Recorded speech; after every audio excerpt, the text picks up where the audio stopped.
O'zbekistonda o'zboshimchalik bilan qurilgan uy-joylarni qonuniylashtirish bo'yicha ishlar davom etmoqda. Tadbirlar o'zboshimchalik bilan egallangan yer uchastkalariga amnistiya e'lon qilingan qonun ijrosi doirasida amalga oshirilmoqda. Shu o'rinda ko'pchilikka qiziq bo'lgan huquqlar e'tirof etilishining shartlari haqida ma'lumot berib o'tamiz.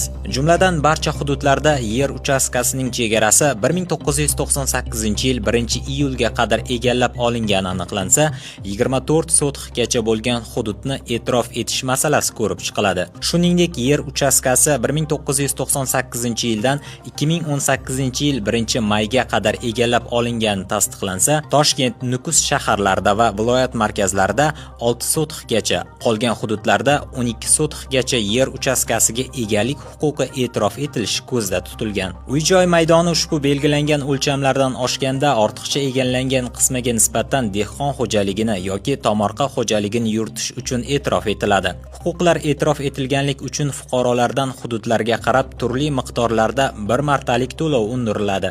Jumladan, fuqarolar Toshkent, Nukus shahri va viloyat markazlarida bazaviy hisoblash miqdorining 5 baravarida, viloyatga bo'ysunuvchi boshqa shaharlarda bazaviy hisoblash miqdorining 2 baravarida va boshqa aholi punktlarida 1 baravar miqdorda to'lov qiladi. Ortiqcha egallangan yer uchastkasi hamda dehqon xo'jaligi va tomorqa yerlariga ijara huquqi bozor qiymatida to'lov amalga oshiriladi. Qolaversa, ba'zi toifa vakillariga imtiyozlar ham bor.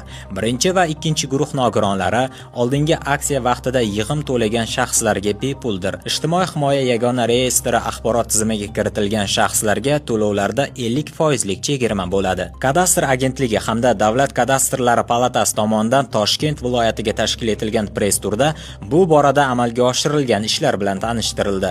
Ma'lumotlarga ko'ra, ushbu jarayonlarga 4,5 ming kadastr muhandislari jalb etilgan.